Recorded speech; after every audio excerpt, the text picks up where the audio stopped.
رسول اللہ صلی اللہ علیہ وآلہ وسلم نے فرمایا کہ اگر تم اللہ پر ایسے بھروسہ کرو جیسے کرنے کا حق ہے تو وہ تمہیں ایسے رزق دے گا جیسے پرندوں کو دیتا ہے۔ وہ صبح خالی پیٹ گھر سے نکلتے ہیں اور شام کو بھرے پیٹ واپس آتے ہیں۔ ناظرین، دنیا کے حالات بدل گئے ہیں، انسان کے پاس وسائل تو بڑھ گئے ہیں، دولت کے دریا بہہ رہے ہیں، لیکن دل پہلے سے خالی اور بے چین ہے۔ آج کا انسان دن رات محنت کرتا ہے، بھاگتا دوڑتا ہے، لیکن پھر بھی شکایت یہ ہے کہ رزق کم ہے اور سکون نہیں ہے۔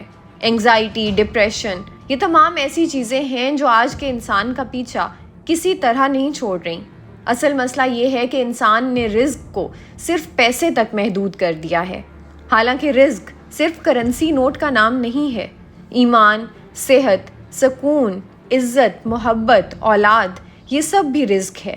اور سب سے بڑا رزق یہ ہے کہ اللہ اپنے بندے کو یاد رکھے اور اسے اپنی رحمت سے محروم نہ کرے۔ اللہ تعالیٰ نے قرآن پاک میں فرمایا کہ اللہ جس کے لیے چاہتا ہے رزق کھول دیتا ہے اور جس کے لیے چاہتا ہے تنگ کر دیتا ہے۔ رزق کبھی تو امتحان کے طور پر زیادہ دیا جاتا ہے اور کبھی آزمائش کے طور پر کم کر دیا جاتا ہے، لیکن دولت کی کمی ذلت نہیں ہے اور نہ ہی دولت کی زیادتی کامیابی ہے، کیونکہ تاریخ گواہ ہے کہ قارون کے خزانوں کی کنجیاں کئی آدمی مل کر اٹھایا کرتے تھے، مگر زمین اس کو ایسے نگل گئی کہ آج تک کے انسان اسے عبرت کے طور پر یاد رکھتے ہیں۔ دوسری طرف اصحاب صفا جو نبی پاک صلی اللہ علیہ وآلہ وسلم کے ساتھ مسجد میں فاقے کیا کرتے تھے، آج تک امت کی آنکھوں کا نور ہیں۔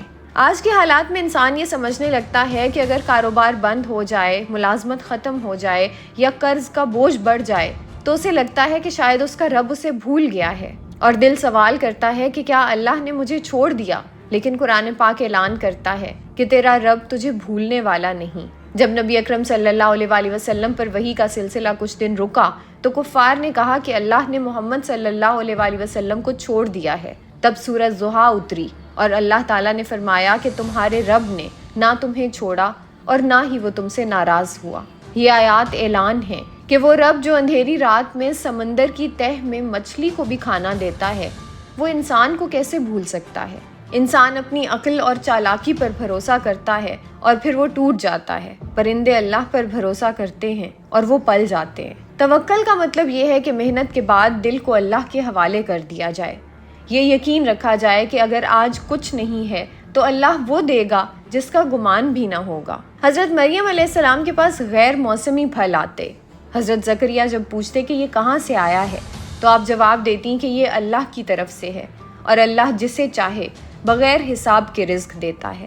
یہ واقعہ اعلان ہے کہ انسان کی عقل جہاں ہار جاتی ہے تو اللہ کی قدرت وہاں سے آغاز کرتی ہے۔ غزوہ خندق میں جب لشکر بھوکا تھا اور کھانے کے لیے صرف چند روٹیاں تھیں تو اللہ نے تھوڑے کھانے میں ایسی برکت رکھی کہ پورا لشکر سیر ہوا، اور اسی کو رزق میں برکت کہا جاتا ہے۔ آج کا انسان بڑی تنخواہ، بڑی بزنس ڈیلز کے پیچھے بھاگتا ہے اور دل کا سکون کہیں راستے میں رہ جاتا ہے، اور وہ مزدور جو پسینے میں شرابور ہے اور روٹی کھا کر قناعت سے سو جاتا ہے، اصل میں دولت مند وہی ہے۔ اسلام نے رزق کے بڑھنے کے کچھ اصول بتائے، یعنی تقویٰ، صدقہ، شکر، صلہ رحمی۔ تقویٰ یعنی اللہ سے ڈرنے والا کبھی بھوکا نہیں رہتا، صدقہ یعنی صدقہ دینے سے مال بڑھتا ہے، کم نہیں ہوتا، اور شکر جو کرنے سے رزق کئی گنا بڑھا دیا جاتا ہے، اور صلہ رحمی یعنی رشتہ داروں سے تعلق جوڑنے سے عمر اور رزق دونوں میں اضافہ ہوتا ہے۔ آج کا انسان یہ سمجھتا ہے کہ سب کچھ اس کی محنت اور کوشش کا نتیجہ ہے، لیکن حقیقت یہ ہے کہ رزق کا مالک صرف اللہ ہے، اور وہ جسے چاہے دیتا ہے اور جس سے چاہے روک لیتا ہے۔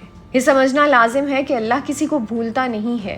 وہ اللہ جو رحم مادر میں بچے کو رزق دیتا ہے، جو پرندے کو آسمان میں بھوکا نہیں اڑنے دیتا، جو ریگستان میں کیڑے کو بھوکا نہیں چھوڑتا، وہ انسان کو کیسے چھوڑ سکتا ہے؟